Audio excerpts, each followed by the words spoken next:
बुलेटिनमध्ये आता बातमी आहे मराठा आंदोलक मनोज जरांगे पाटलांच्या संदर्भात। मराठा आंदोलक मनोज जरांगे पाटील आज देवदर्शनासाठी तुळजापूर आणि पंढरपूरला जाणार आहेत। सकाळी 9 वाजेच्या दरम्यान ते अंतरवाली सराटीतून तुळजापूरच्या दिशेने रवाना होतील।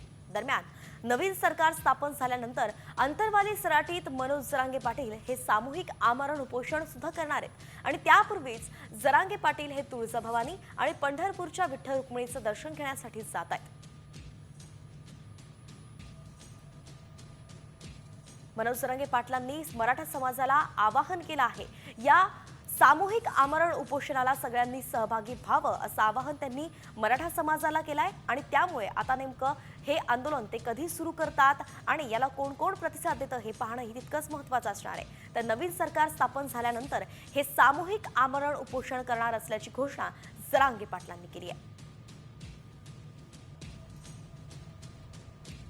एकंदरीतच जरांगे पाटील हे आपल्या मागणीवरती ठाम आहेत। ओबीसीतून त्यांना आरक्षण हवंय, कुणबी प्रमाणपत्र हवंय आणि त्यासाठीच पुन्हा एकदा ते आमरण उपोषण करण्यासाठी त्यांनी जाहीर घोषणाच केली आहे। यासाठी त्यांनी यावेळी सकल मराठा समाजाला सुद्धा आवाहन केलेलं आहे। सामूहिक आमरण उपोषण करू असं आवाहन त्यांनी केलंय आणि त्यासाठी त्यांनी मराठा समाजाला साथ घातलेली आहे। तेव्हा त्यांच्या या उपोषणाला आता किती मोठ्या प्रमाणामध्ये मराठा समाज बांधव एकत्रित होतोय हे पाहणं तितकंच महत्त्वाचं असणार आहे आणि यावेळी तरी सत्ताधारी त्यांच्यावरती लक्ष देतात का हे पाहणं महत्त्वाचं असेल।